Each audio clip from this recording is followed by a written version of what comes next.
depends on the protection of the Rawagana.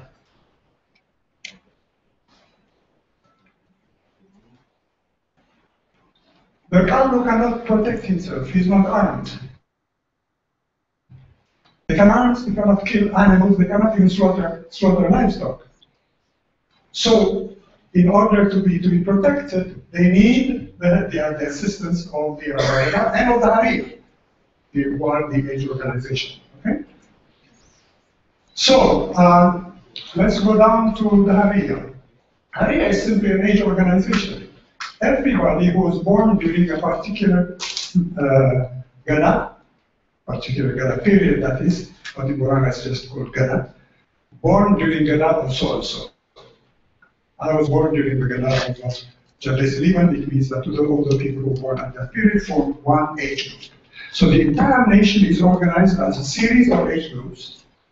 Everybody goes through the stages of age and the stages of Gana. There are two completely different cycles, but with two different functions. So that's enough for the big picture.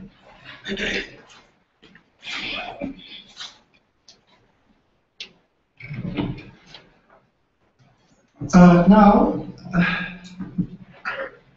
in the literature on Gana, there are people, particularly from the Kenyan side, who have been writing all kinds of nonsense about Gana. That says Gana is a racial institution.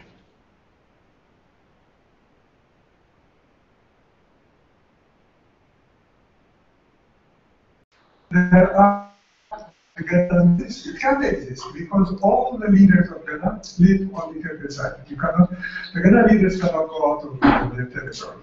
They are not allowed to leave their territory. They must attend every meeting of Ghana, of the Ghana Assembly. They must attend every meeting. Must be there physically. If they are absent, the meeting cannot continue.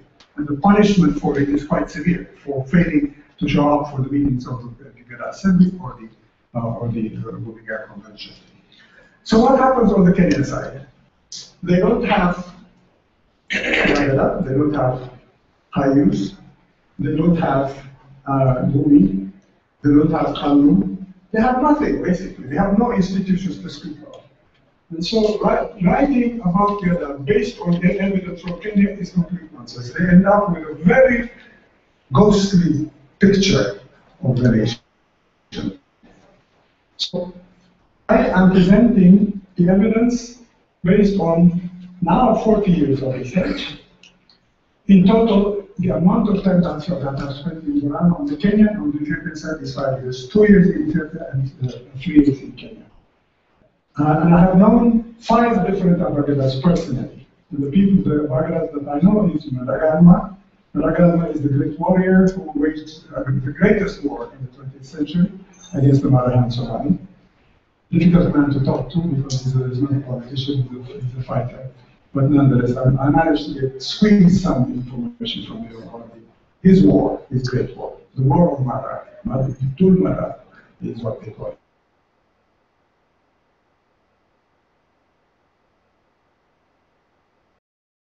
Or the lullaby of his children. That is the proclamation of the victorious elected leaders of Zululand. Jabez Liman, I was there during his term of office, during his period. My Yoruba is his Yoruba. He gave me his Yoruba.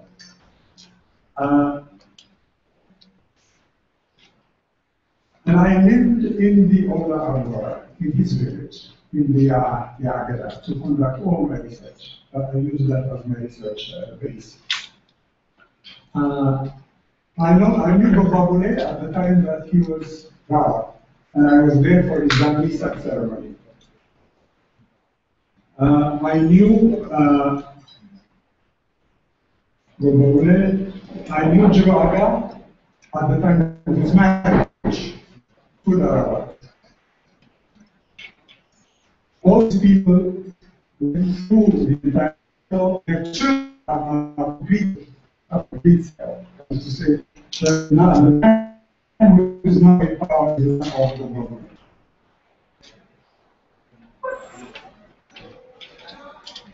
The son of Justice Lieben just handed over power a few years ago. Okay, so now we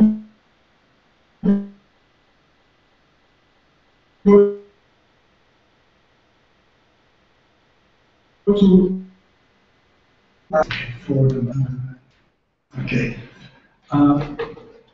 I think I don't have a special thing for Google, so we do that. Give me there's a notes in my. So I've indicated what the combinations are between. GEDA is the core institution for the entire political system of the world.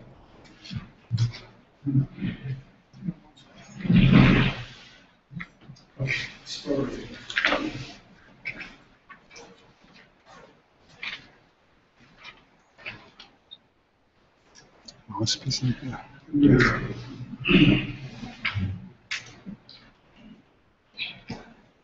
So GUMI is the second institution that we want to talk about, and that has a great deal of power. It checks the authority of those in power because they can be brought under investigation. If they are only claiming responsibilities, they can be removed from office. And the removal from office is for bookkeeping, which means approving. In bookkeeping, incidentally, the word for bookkeeping approving is identical with the Tigrinya word not process. Bookkeeping not process.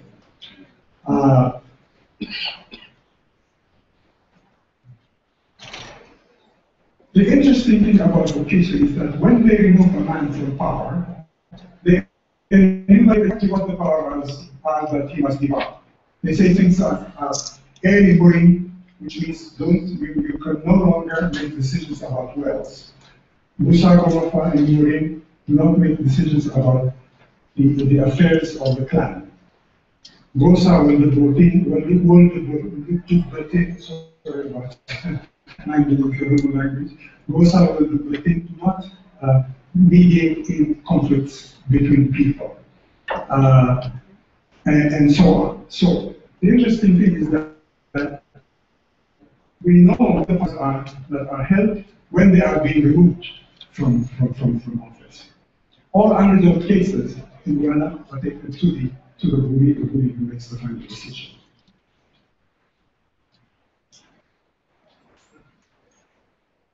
Their capacity for conflict resolutions is not only within Borana, but also for the entire Naga Borana. Naga Borana means Borana and all their allies. Borana are capable of establishing themselves, of creating an umbrella of organization that brought together several clans, several tribes, by peaceful alliances. These are the Gabra, the Ajuran, the Berri, and the Sakuye. All four of them are part of the confederacy of the Borana. Unfortunately, that confederacy was shattered when the British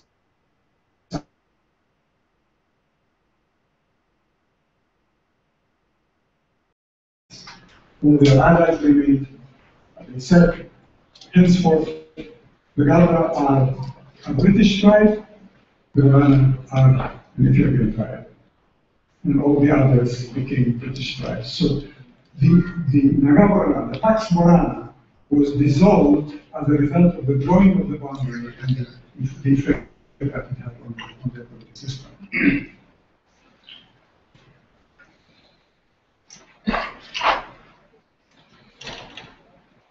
Now, next is the age-grade system and the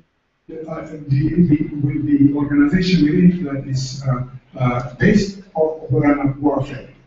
This is the defense of the nation, a very important part of this political system. The defense of the nation. Why do they need to defend the nation? Because there is harassment of the Borana from the Somali side. The Somali are a very expansive people, a very aggressive people. They are forever advocates of the Quran. They have to occupy a part of India and enter into the eastern zone of Quran. Then Ramada organized his war.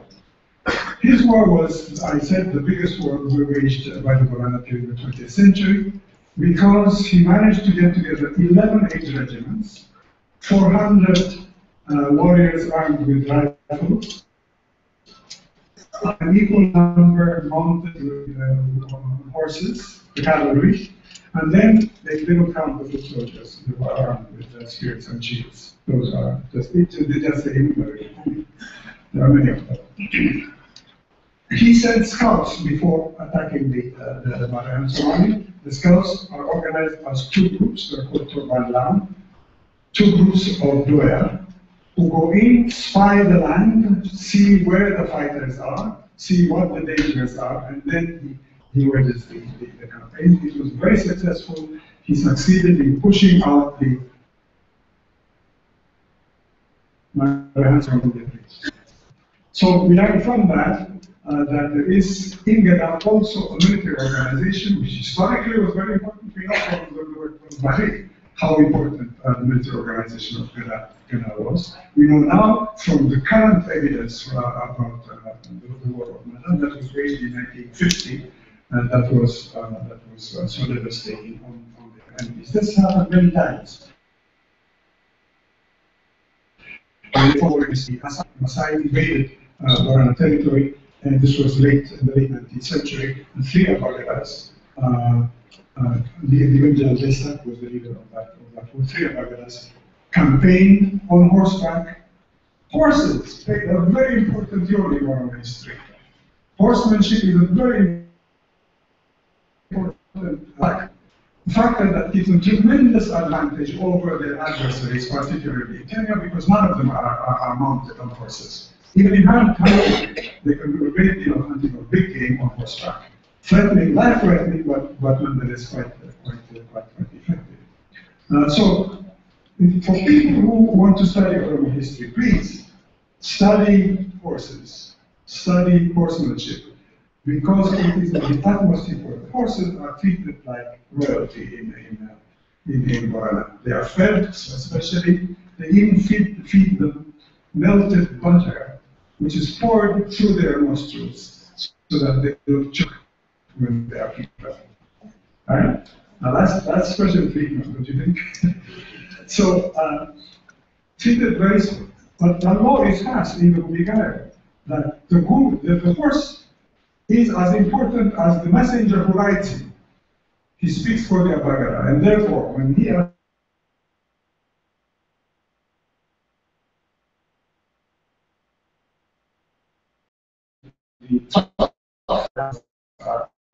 the horse comes and is water before any other animal. So horsemanship is very important. And indeed, in the history of Ethiopia, I have come across a reference which is absolutely stunning by a man who was sort of the court historian of Emperor Menelik, who was describing why their ancestors made their capital on the mountains, on the hillsides in Shora. And he says the reason was that we are safe when we are on the sides, because the Oromo who are occupying the territory or around us are horse riders. They come on horseback. Any place that they can reach on horseback, they have already occupied. So we are now on the hillsides in order to protect ourselves from them. And he says, this is an Amhara writer, the principal biographer of the community who's saying this. They are like those that watch the rats on the ground from the top of the tree. That's quite an image. So clearly, before Menelik, until Menelik reversed the entire situation because he amassed a vast amount of firepower and was able to reverse it, until that time, the Oromo were dominant in Shaw. Completely dominant. Not just in Shaw, in very many other places besides that. So it's only after Menelik that the entire thing gets reversed, and a new history is written about Ethiopia. A new history that says that the Oromo came like a flood. They came, there were images. They came like a flood. They were a barbarian horde without organization. They just came in vast numbers, invaded us with humans, livestock, people all came and took all our territory. That's how they put it. Well, two men write pieces of history that are telling. One of them is a Portuguese writer who says he was traveling with the Ethiopian emperor, and he saw the Oromo fighters at a great distance in the woods. They are staying on high ground. And he says the Oromo came in great numbers, fighters, came in great numbers, and they approached us, but they came not in disorder, but in small groups, almost like squadrons, he would say, like squadrons, marching in 3 columns. And they came and stopped just when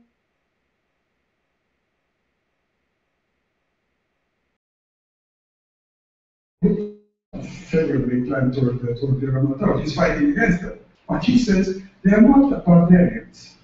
They are organized. They have a military organization. Now, another piece of historical information comes from Emperor Sucinius. Emperor Sucinius is a fascinating guy. Fascinating man. He was captured as a child by the Oromo, raised as if their own child, until adulthood. When he became a young adult, he told them, do you know that I'm the son of a king? And he said, when they raided the king's palace, they didn't realize that they were capturing the king's family or his child. He said, I'm the son of the king, and so they said, well, if that's the case, we will raise an army for you to go and recapture your throne, which of course he did. But he's and organized his army in the style of the Oromo. And he says something quite fascinating. He said, when he came to power in Gondar as emperor, the Shawans, the Shawan kingdom, refused to obey him. They said he's Dala, he's not our ruler. So he started the campaign against them. So he says, the biographer says, I'll say it in Amharic, and I'll translate it into English. I'll say Sucinius ደግሞ ዘሥላሴ is the ruler of Shaw. ዘሥላሴን ለመውጋት ወሰኑ። ሰራዊታቸውን አስነስተው ወደ ሸዋ ሄዱ። ዘሥላሴ ደግሞ በተነሳ ልብ ማን ያለኛል ማንስ ይደፍረኛል እያለ ጠበቃቸው። እሱ ደግሞ ሰራዊታቸውን እንደጋላ የርግቦሽ አሳመሩ። የርግቦሽ ማለት ኢንካልምስ ወገራችን የርግቦሽ አሳመሩ። በዚያን ጊዜ የሻዋ ሰራዊት ደግሞ እንደ ገበያተኛ እርምስምሶች ነበሩ።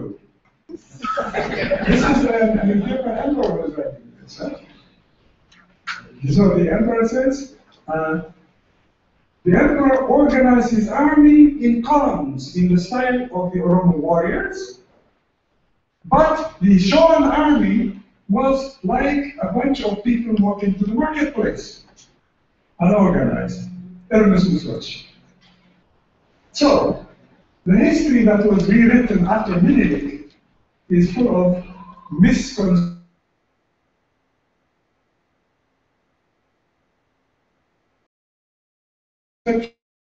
Was a highly organized military organization. For about the military staff, and Maragall Mohammed, who was a very distinguished leader.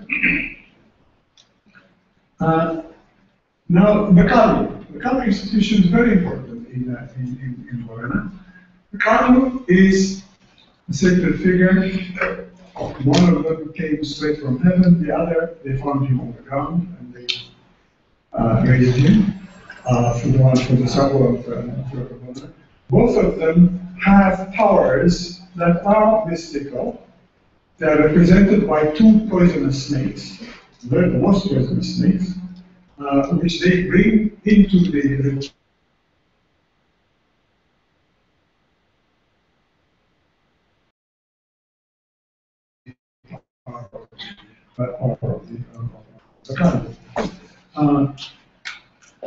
The great event that they perform is called Muda. And as you know, Abba Muda is recorded in our history over and over again to say that all over Oromo, Muda was performed, Abba Muda was performed, and people went on pilgrimages on foot through all kinds of territories, enemy territories. And as long as they displayed the forked stick, which represents the pilgrim, they are protected and they are given safe passage through their territory. So, Muda is the great ceremony that they perform, and on that occasion, and that's the only occasion, when Geda and Carlo come to the same event.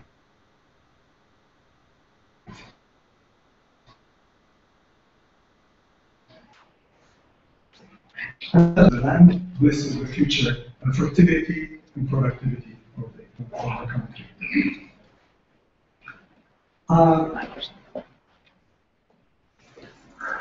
Carlo also is the ritual leader to whom the Allied nations pay tribute and receive his blessing. So he has ritual power that extends not just to Iran, but to the Allied nations as well. The only people who do not take part in Muda are the Orma. Orma have gone so far away from the homelands that their name, Orma, has come to mean stranger. Orma is almost, the word Orma is almost Orma. And yet their name has come to mean a stranger. They say, when somebody fails to read them properly, they say, Orma in Ta'in, do not become a stranger. So the word Orma has come to mean stranger. I met an Orma gentleman. Okay. I met an Orma gentleman in Kenya. And he came to my hotel and he saw my book on democracy. And I had declared, I had indicated my intention to visit Orma, because that's the only part of Oromo land that I hadn't seen up to that point. He came, he read, he flipped through the book very quickly, and he looked up and asked me a very strange question. He asked, are you making a connection between Orma and Oromo? And I said, of course I am. So he said, all right, I have arranged for you a ticket, an air ticket to fly to Laisami, to Laisamis, so that you can go and visit the territory. So I did, I went to the territory. So the Orma are by far the most alienated Oromo there are. And yet, when Ali Wario, this member of parliament in Kenya, read the book, he went home and read the entire book. He came back and he said, it is almost like a new day dawned for me. He was transformed by the experience. He did realize that there was this kind of rich body of knowledge available about Rome. So I wind up by giving you a few personal episodes about my encounters with Oromo people who come to me after my presentations and say, once one family in Los Angeles came to me and said, these are businessmen. They have read my book, they have read Geda. And he said to me, after we all read Geda, we all had American Christian names, and we all changed our names into Oromo names. And I thought, my goodness, the book, but more importantly, the institution Gada has transformative qualities, which are very important. And in thinking about the future of Oromo, we have to think in two important ways. One, in systemic, holistic way about all the institutions, not just about Gada. All the institutions are completely integrated. They are mutually supportive, they are important. Each performs a different function. So we have to think about that. But we also have to think about the transformative capacities of Gada itself. And I'll go to my Gada cycle, this one, to tell you that it is an institution. Which one is this one? It's an institution that is built on the human life cycle. Not only built on the human life cycle, but every stage of it is an initiation. In most societies, there's an initiation that's performed around the age of adolescence, because that's the time of identity confusion. Young people, adolescents, don't know what they are. They are confused. So you perform a ritual that announces to themselves and to the community that they are now becoming adults. They are undergoing a transformation.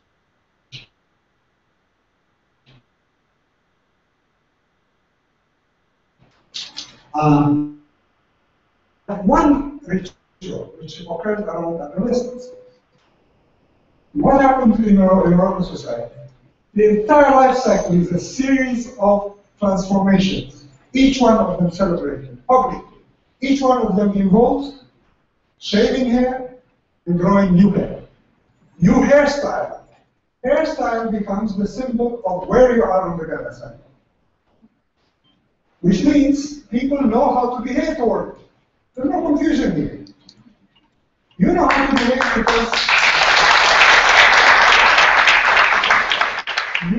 behave because you have reached a particular stage in which your behavior conforms to that stage of your development, and your responsibilities are also associated with that stage of development. You're a belly, you're a child. Let's look at the version of this. This is the Wazungu version, English. This is the wrong version. So, at the beginning you are a belly, you're a child. You are sacred because you are outside of the society, because you are like Warakandu. You are a liberal person, you are sacred. You are also female. The boys are intangibles, they refer to them, they have no names.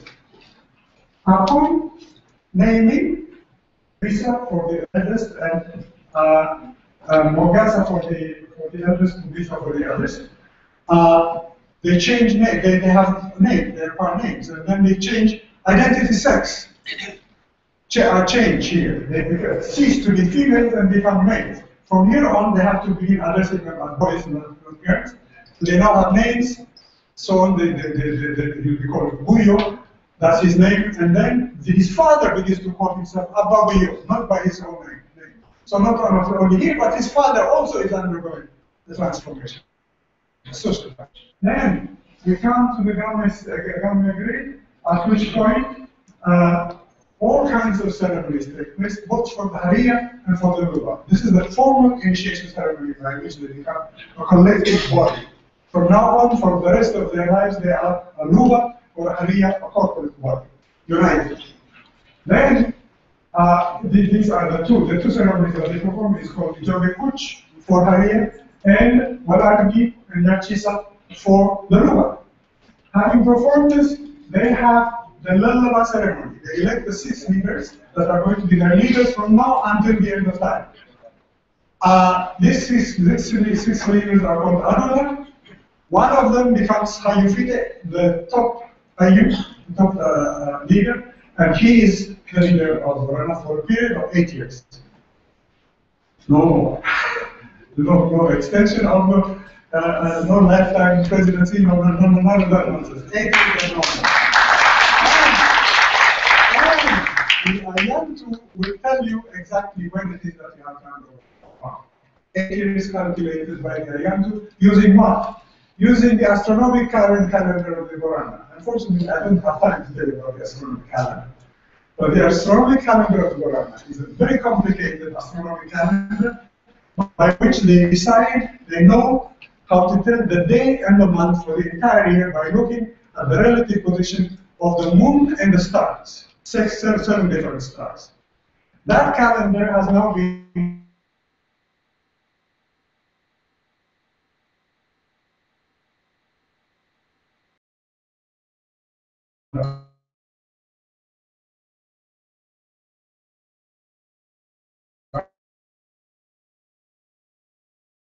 calendar that is accurate on top of the variograms after that part.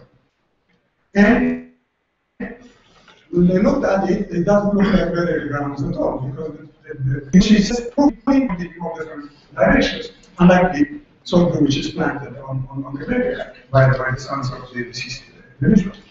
And what are these pillars? They are pillars that point to the sky to tell you exactly where the conjunction between the star and the moon are going to take place. Each star and the moon is called Aha, the coming together of the star and the moon.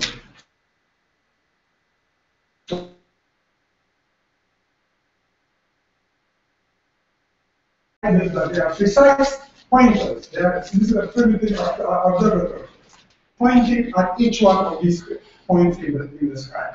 All of them, however, have an error of 1 degree. The astronomers have to come together and find out why there is an error of 1 degree. Because there is something called precession in astronomy. The position of the Earth sways this way as it goes around the Sun. That swaying takes 26,000 years to go and come back. 26,000 years. Which means that every 1,000 years, the way we look at the stars shifts. And so because of that, these pillars are precise, but they are accurate only when they were planted. So they tried to figure out when they were planted, and they found out that it was approximately 300 years before Christ.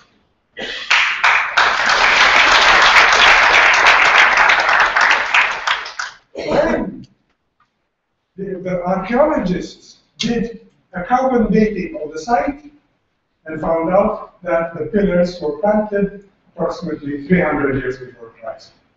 So 2 different sources of information that prove that the ancestors of the Borana, the ancestors of the Oromo, the ancestors of the Kushites had an astronomical calendar 300 years before Christ at the time when the rest of the whole of Africa was illiterate.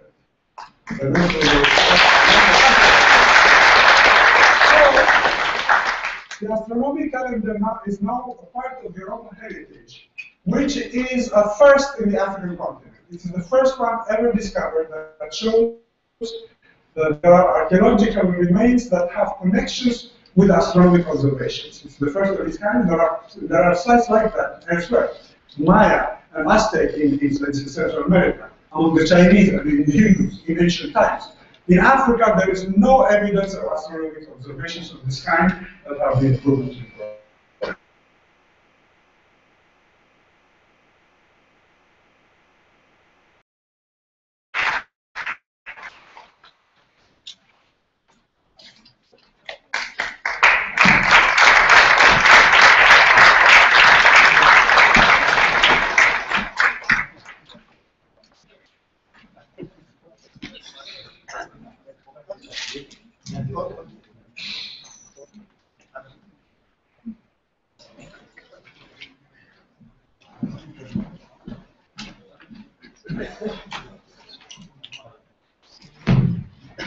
I know many of you would like to ask questions about the result, about this presentation.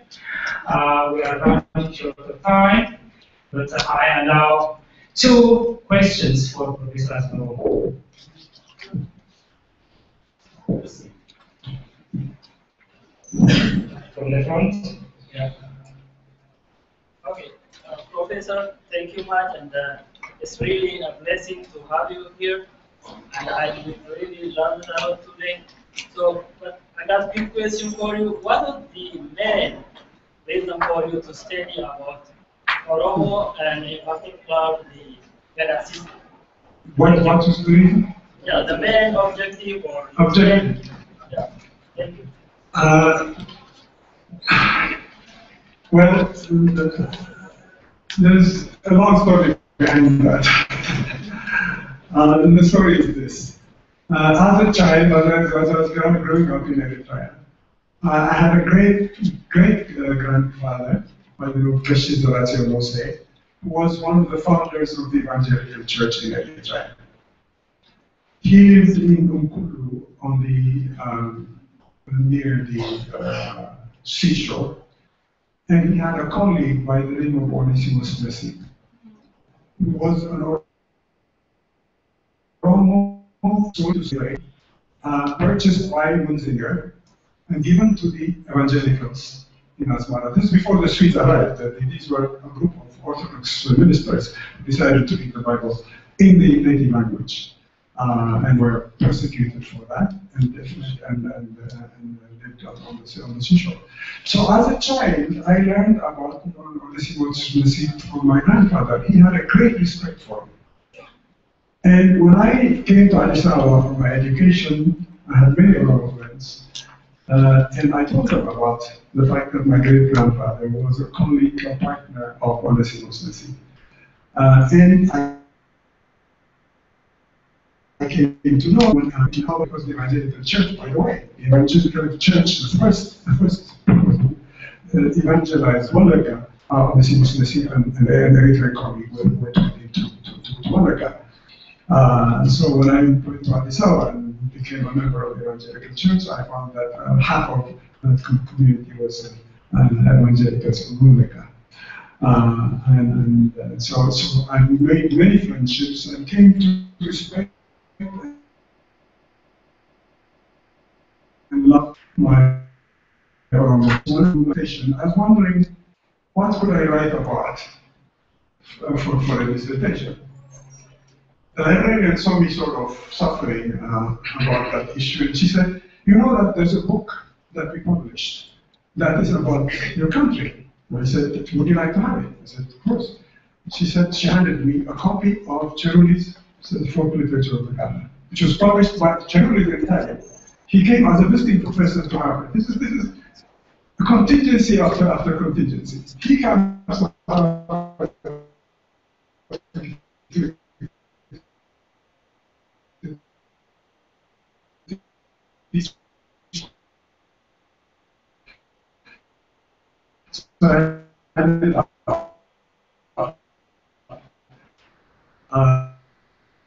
Doing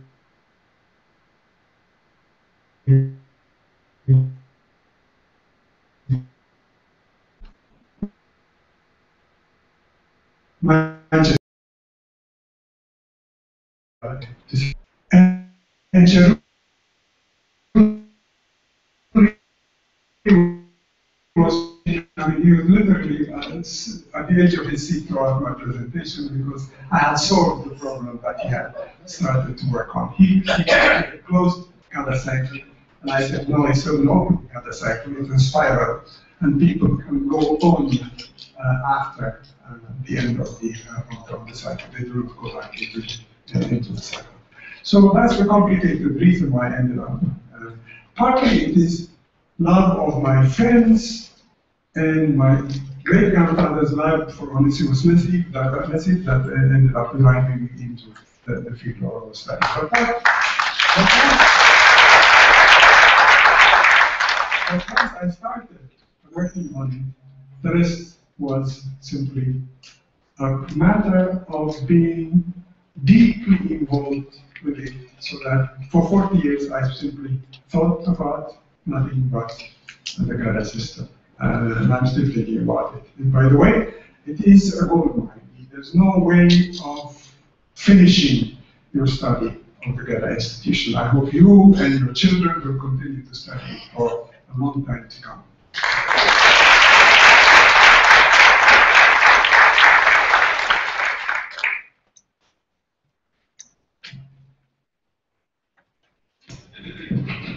Thank you, Professor Asmerom. Just wanted to salute you for 40 years of scholarship from the Gada system. Just wanted to ask you about a question about the debate that you have with Paul Baxter about the separation or the unity of the Gada system. Now, you do make a compelling presentation on the military and the political side of the Gada system. But what I saw even in your presentation in your books is the relationship between the Gada and the Kalu parts of the Gumi is actually dialectical rather than separate, sharply separate, as you say. That the Kalu needs the protection of the Gada, and the Gada needs the blessing and legitimacy that flows from that relationship. So they are really connected. So is this relationship actually rooted in the philosophical system that even social organizations and political organizations emanate from the creator and they're sustained by that, rather than really separate? Are we really imposing the division that is in the Western tradition of separating politics from the ritual? Actually, they are united. Yeah, it's not simple. It's unity in diversity. You need, what Baxter does is he merges the two. He simply says they're both ritual leaders. They're not. One is a political leader, the other is a ritual leader.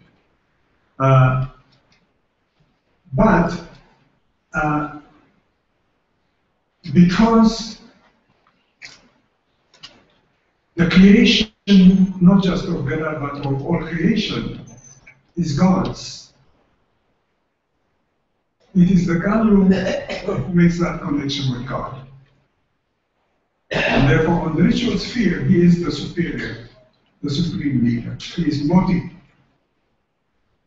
Between quotations, they call him Moti. Okay. The Abagada is the secular leader with limited authority. The Galu, by the way, is for life. That's why his leadership is for life. The Abagada is for exactly 8 years, secular leader.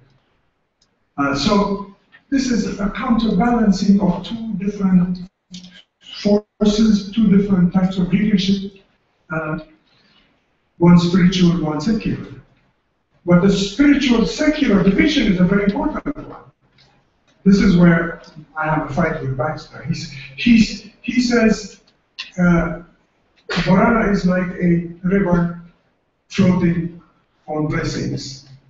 Well, that's a lovely metaphor, but the river sometimes floods, so floating on it isn't quite a blessing. There are wars. There are peacemaking activities, there are wars. There have to be wars because there are warriors, there are military, there are armed. The enemies of the nation. So secularism and spiritualism are two sides of the same coin. Both of them have to be understood if you have to understand properly the institutions of Borana. Thank you, Professor Asmerom. And now I call upon Dr. Asfa Oyene, who would summarize this presentation for those who might have missed some points. Professor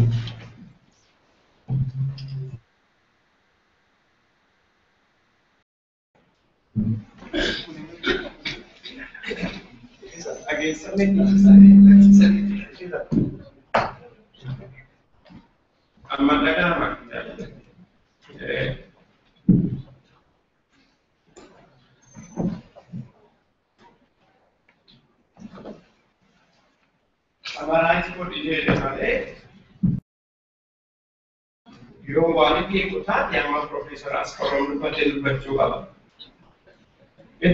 summarize.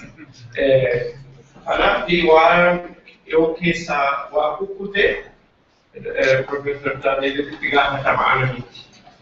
waa'ee mataa afur sistema afur lafa kaa'anii kan ittiin jalqaban gumii tokko gadaa lama qaalluu sadii fi hiriyyaa arfan kan waan baay'isanii irratti taasisanii keessa lixanii waa'ee arfan kana tokkoon otuun tahee arfan kana matoota kana waan wal walitti guduuf sanarratti yeroo baay'ee kan fidan. Waliigalee gadaa fi hiriyyaa gidduu yeroo baay'ee waan dildilli hin jirre waan jara kana walitti guduuf hin jirre godhamee ilaalamaa ture. Garuu gadaa fi hiriyyaan hojiin isaanii baay'ee walitti hirkataadha. Gadaan kan dabarsee hiriyyaan hojiirra oolchaa jedhamee makmaaksa tokko tokkoo fi waa'ee kifraa kana haasa'an. Waa'ee gumii fi gadaa immoo gumiin waldaa isa ol aanaa isa abbaa humnaa kan murtii fi seera dabarsu. Gumiin gadaa olii abboommii seeras kan dabarsu gadaadha. Kan immoo fuudhee hojiirra oolchu gadaadha jedhan. Ammoo gumii fi gadaan rituaalii miti. Rituaalii kana ollaa koo gaafannaan maal jira miti. Isaan waraanallee ijaajjachuu danda'an isaan rituaalii keessa jira keessa hin seenanii jedhan. Abbaan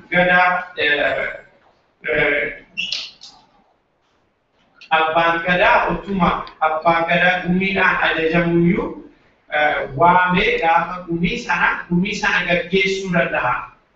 Yoo gumiin suni qajeeshee hin gaggeessuu ta'e yookiin yoo badii gurguddaa hojjete achirraa hin buqqisama. Ammoo hamma ajjeechaatti illee itti murteeffamuu danda'a. Garuu Booranni haa ajjeesamu hin jedhu afaan sana hin hambisu hin hanqisu hin abaaru jedha. Garuu abaarsiisuun namicha abaarame sun achiinis asiinis karaa illee beekamus danda'a dhuunfaan loolu. Qaalluun secret jechaan wayyuunaa jedhe ollaan koo hojiinsaa waan akkasiiti jedhanii waan sadaffaa gadaa fi qaallummoo kan walitti guduuf haasa'anii humni isaanii akka wal gitaatti wal qixxeedha qaalluu fi gadaa fi jedhan. Tokko barbaachisaadha. Qaalluun illee gargaarsa gadaa barbaada ofiisaa waan hojjetee nyaannee fi abbaan gadaa qaalluu eeguu qaba. Ammoo qaalluun illee abbaa gadaa eebbisuu qaba. Kanaaf hojii isaanii wal qixxaasii wal barbaadasii walitti hirkatasii jedhanii. Arfaffaa kan gadaa fi kan hiriyyaa karaa abbaa duulaa daldalli isaanii abbaa duulaati. Kan gadaan dabarsee abbaan duulaa achi keessa tajaajilu fuudhee karaa hiriyyaa hojiirra oolchaa jedhanii. Gadaan warri abbaa gadaa biyya dhiisuu hin danda'u. Biyya akkuma sana dhiisee biyya biraa gara biraa jiraachuu hin danda'u. Kanaafi matootiin warri gumii fi gadaa fi qaalluun sistamoonni kun sadanuu biyya Itoophiyaa keessadha malee Boorana biyya keessa hin jirani. Kanaaf waan baay'ee riisarchiin ta'u karaa keenyaa waan ta'u waan kana hanqata. Kanaaf gabbina hin qabu waan keessaa hir'ata. Guutuutti waa'ee gadaa yoo qorannoon barbaachise bakka jarri jiran gumii gadaa fi qaalluun jiranitti ta'uu ta'uu qaba jedhanii daqiiqaa tokkotti turuu danda'a. Kana booddee waa'ee Booranaa, waa'ee nagaa, waa'ee ormaa haasa'anii ormi Oromoo akka ta'an ijaa fagaatanii deeman Oromoodhuma sana orma ta'ee amma akka ormaatti ilaalame jedhanii Kana booddee waan isaa waan gabaabsu gaaffii nama gaafatame inni duraa akkamitti waa'ee gadaa kana baruu dandeessanii maaltu kanatti isin fidee kan jedhanii deebii akkaataa itti cheerulee nama xaafanii tokko kitaaba isaa ilaalanii irraa jaalatamu jalqaban gaaffii inni lammaffaa baay'ee filoosoofikaaliidha badannaan jallee kan ta'u amantii seerri akkamitti kophaa tahaa moo walitti hirkataadha kan jedhu irratti fakkaate ammoo Profeesar Asmaroom lamaanuu tokkos akka tahanii fi garaagaras akka ta'uu qaban maaliif gadaadhuma kanayyuu Oromoon akka waaqa ilaalteetiitti waan ilaaluuf seera poolitikaa seera spirituaalii sana rituaalii sana kophaa hiruu akka hin danda'amne kennan.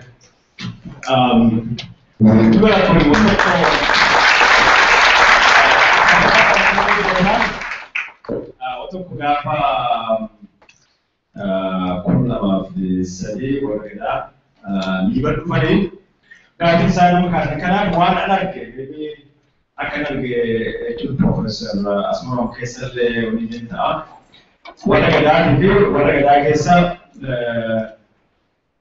qayyaan tokkotu jira.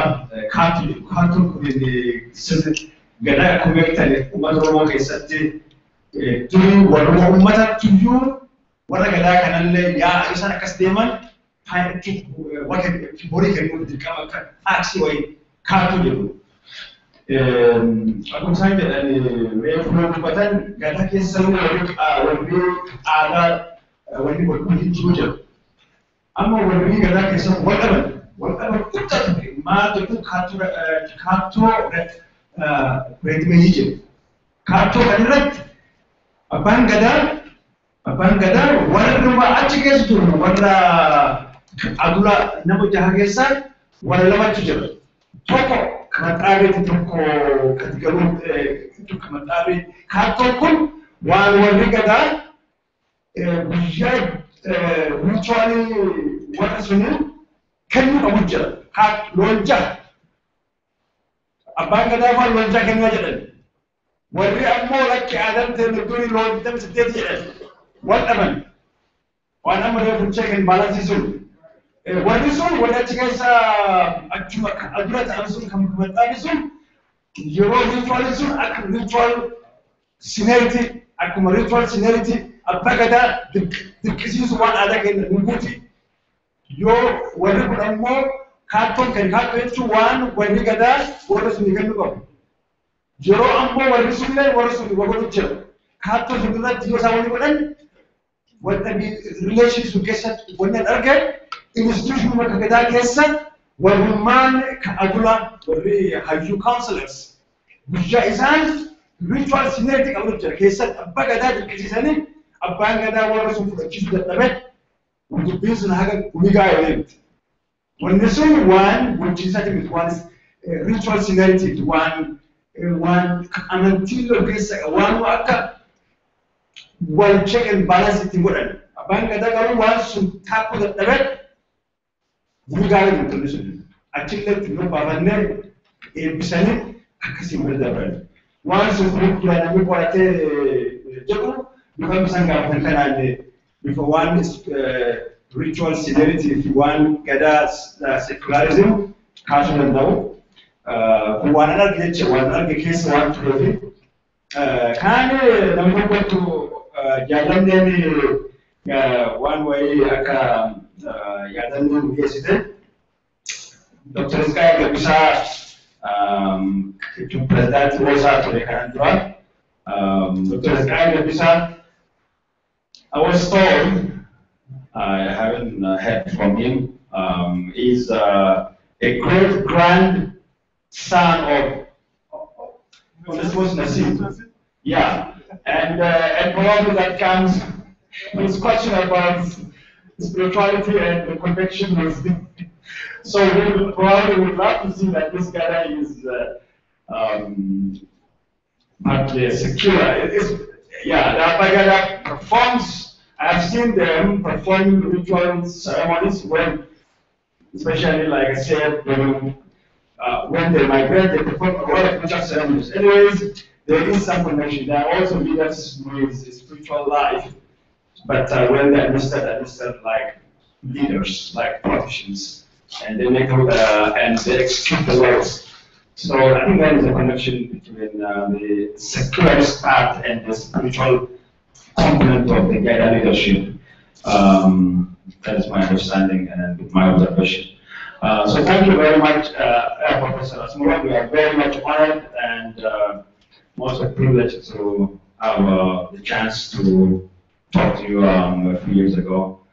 So having said that, it's time for lunch. I would like to ask all the the conference participants to have this badge on your so that you will be identified as the participant of this conference. Please make sure that you come back very quickly. We have about 45 minutes for lunch, and then we will have the Abba Gaida speaking to us about his leadership, etc. Thank you.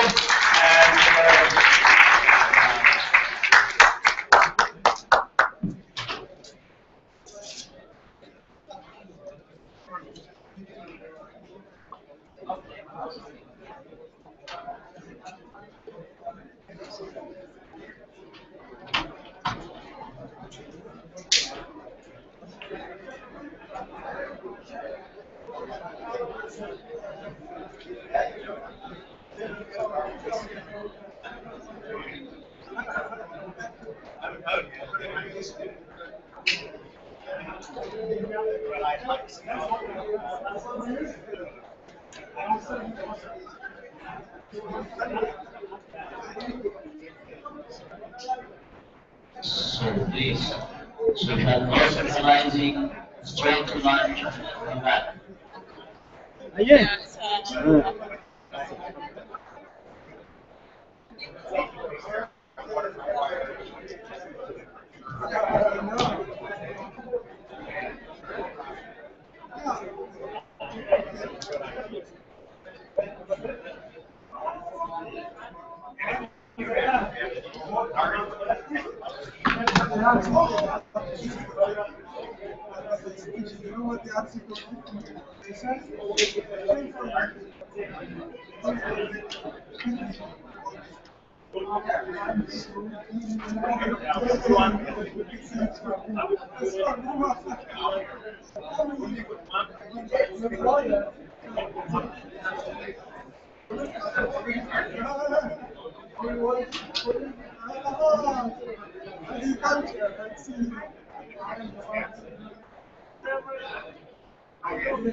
Hi, how are you?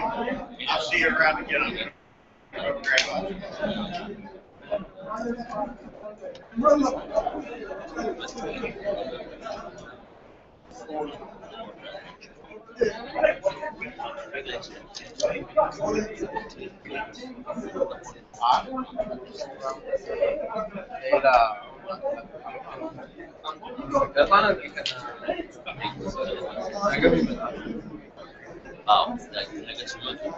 Just let them know that.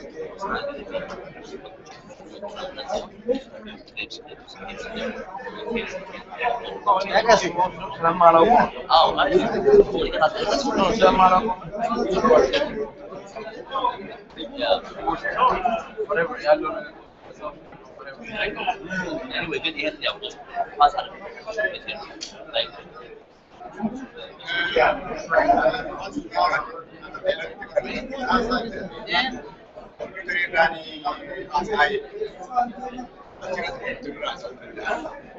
Let me check my room.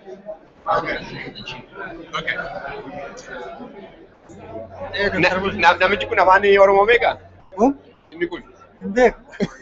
Si maal ta'etu bakka? Printii godhuu hin dandeenyu waraqaa tokko hoteelatti. Okay. Kompiitara irraa naasaa. Okay. Irra taasisuu hin danda'ama kompiitariin. Hin dandeessa waan nuti kan kennu. PowerPoint kan jira? No, PowerPoint bitu waraqaa tan dubbisa. Waraqaa tan jira? PowerPoint immoo qaba biraas. Amma akkamitti akka kombaayinii godhu iyyuu hin beeku. Maal goota pointi achirraa ta'u main pointi penti achirraa ta'u. No, wanni isaa miti sana haasa utuu hin ta'in ishee samarii godhe waraqata irratti. PowerPointiidhaan yoo haasa'uu deeme isa asirraa see ilaaluu asirraa see gochuu danda'a. ishee PowerPointii. Yes, okay. Isa kaanii kompiitara irraa jiraatu ibsuu danda'a. Hin danda'a. Achi ta'uudha. Taa'uun namarra jira jechuudha. Teessee yaadu. Asirra garuu hin jiru. Asirra hin jiru. Asirra see fiduu danda'a. Kompiitara barbaachisaadha. Yes. Dhaabachuu hin jaalladha yoo haasa'u. Akkasi. Egaa akkasaan godha wayii. Amma hojjetti agarsiisa. Kompiitarri gosa wanni ishee keessaa maali miti? Horii ishee. Garuu sunii fi walitti connected ta'u. Kan argachuudha fi kanarra buqqisee kan sirrii gochuun. Jechuun yaa kan yoo daandii mana achirraa dubbisaa wanni dinarraa wanni godhe. PowerPointii wanni itti wanni godhuu danda'a. USB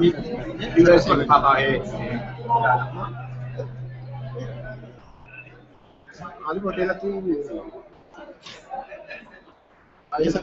biyya guddiidha yoo waan akkasii gada ta'u waraqata piriintii godhuudhaaf wanni dhaqoo sirree jira. Kapitaalistii wanni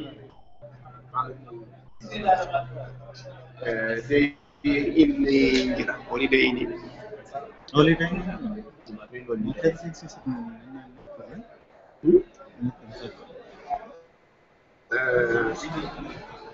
Asumatti kunneektii godhuu hin danda'amu jedhama.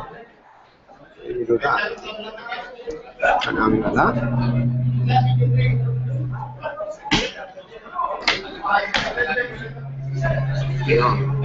Ishee kompiitariiti.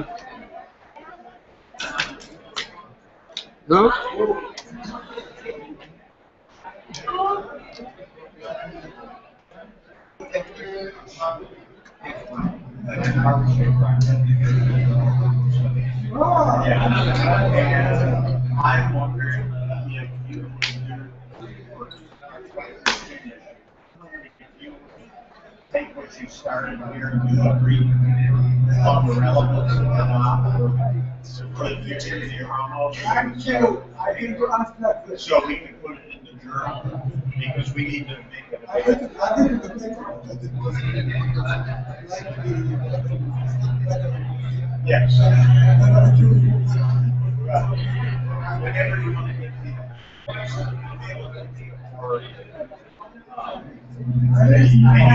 My email address is on the. You have a copy of the journal? This is the reason. And there's my. Okay. And they should be one out for you. Go ask. Mike.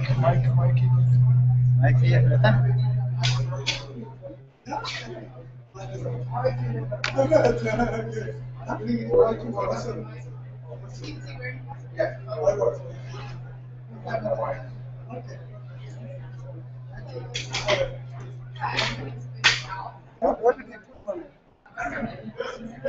It's okay, Mike. You gotta be empty. Mike, can't you go on? Hello. Oh shit. Yeah.